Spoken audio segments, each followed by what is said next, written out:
लोनी क्षेत्र के पाभी में राष्ट्रीय राजमार्ग के किनारे दुकानदारों द्वारा किए गए अवैध कब्जे ने यातायात व्यवस्था को पूरी तरह से अस्त व्यस्त कर दिया है।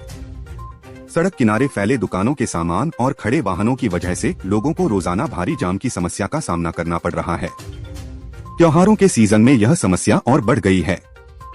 दुकानदारों ने अपनी दुकानों के सामने फुटपाथ और सड़क तक पर कब्जा जमा रखा है।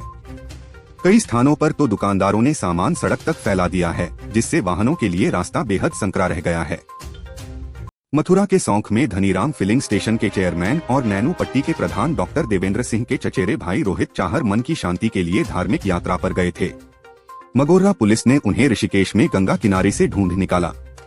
रोहित ने पुलिस को बताया कि वह मन की शांति और भजन ध्यान के लिए गए थे। रोहित के मिलने पर परिजन में खुशी है।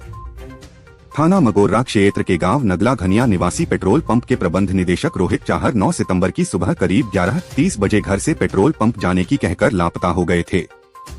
MIT पब्लिक स्कूल पल्लवपुरम के कक्षा 8 के छात्र छात्राओं ने विद्यालय प्रबंधन समिति के निर्देशन में शहीद स्मारक संग्रहालय वैशाली मैदान का शैक्षिक भ्रमण किया। इस भ्रमण का उद्देश्य विद्यार्थियों को भारत के गौरवशाली इतिहास और 1857 की प्रथम स्वतंत्रता संग्राम से परिचित कराना था। संग्रहालय में बच्चों ने मेरठ क्रांति के ऐतिहासिक महत्व, स्वराज और स्वाभिमान की लड़ाई में लड़ी गई प्रमुख लड़ाइयों, बसौत की लड़ाई, अकलपुरा की लड़ाई, पांचाली घाट और नंगला गांव पर हुए हमलों के बारे में विस्तार से जानकारी प्राप्त की। महात्मा ज्योतिबा फुले रुहेलखंड विश्वविद्यालय के शिक्षा विभाग में सोमवार को मिशन शक्ति फेज 5 के अंतर्गत एक महत्वपूर्ण कार्यक्रम का आयोजन किया गया, जिसमें महिलाओं के स्वावलंबन और सरकारी योजनाओं की जानकारी पर विशेष जोर दिया गया। यह कार्यक्रम उत्तर प्रदेश सरकार की महिला सशक्तिकरण पहल का हिस्सा है, जो महिलाओं की सुरक्षा, सम्मान और आत्मनिर्भरता को बढ़ावा देने के उद्देश्य से चलाया जा रहा है।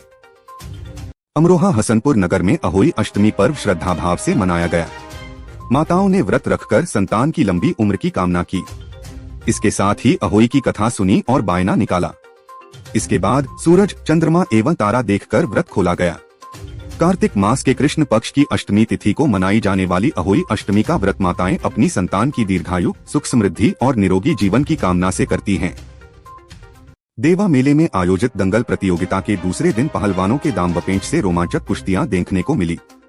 जीत हार के लिए पहलवानों ने खूब जोर आजमाइश की और अपने अपने दांवपेंच आजमाते हुए एक दूसरे को चित करने का प्रयास किया। पहली कुश्ती हसनैन पहलवान देवा और शकीन पहलवान सीतापुर के बीच हुई, जिसमें हसनैन पहलवान विजयी रहे। इसके बाद देवा के फरहान पहलवान ने कुवैश पहलवान सुल्तानपुर को चित किया। सिराजुल बहराइच पहलवान ने ताजिम महादेवा को हराया। मुरादाबाद भारतीय जनता पार्टी की प्रेस वार्ता में मुख्य वक्ता के रूप में जिला अध्यक्ष आकाश कुमार पाल एवं महानगर अध्यक्ष गिरीश भंडूला रहे। प्रेस वार्ता के दौरान मुख्य वक्ता के रूप में जिला अध्यक्ष आकाश कुमार पाल ने कहा कि आत्मनिर्भर भारत संकल्प अभियान भारत को सामाजिक और आर्थिक रूप से आत्मनिर्भर बनाने की राष्ट्रीय पहल है। इसका उद्देश्य हर नागरिक को आत्मनिर्भर के संकल्प से जोड़ा, हर घर स्वदेशी, घर घर स्वदेशी की भावना को सशक्त करना और वोकल फॉर लोकल का संदेश जनवरी से जनवरी तक पहुँचना है। मिशन शक्ति 5.0 के अंतर्गत सरकार द्वारा चलाई जा रही योजना के तहत सत्र 2024 से 25 मेडा किरण सौजिया की CBSE बोर्ड की कक्षा 12 की परीक्षा में 98.2% अंक प्राप्त कर जनपद का परचम लहराने वाली जनपद की टॉपर कनिष्का राजपूत एवं यूपी बोर्ड में कक्षा 10 स्टेट सूची में शामिल मां सरस्वती ज्ञान मंदिर इंटर कॉलेज कुसमरा की छात्रा काव्या को एक दिन का सांकेतिक जिलाधिकारी बनाया गया। जिलाधिकारी अंजनी कुमार सिंह ने कनिष्का राजपूत, काव्या का बुके भेंट कर स्वागत किया। हापुड़ के हाफिजपुर थाना क्षेत्र के हापुड़ ब्लॉक क्षेत्र के ग्राम झंडा मुर्शदपुर में मिशन शक्ति फेज 5 के तहत गरीब महिलाओं को उनकी मेहनत का हक मिला। हाफिजपुर पुलिस ने त्वरित कार्रवाई करते हुए खेत मालिक से 31,900 रुपए की बकाया मजदूरी दिलवाई। ग्राम की महिलाओं ने थाना प्रभारी निरीक्षक मनीष चौहान को शिकायत की थी कि खेत मालिक ने बंद गोभी की खेती का काम करवाने के बाद उनकी 32,000 रुपए की मजदूरी रोक ली थी।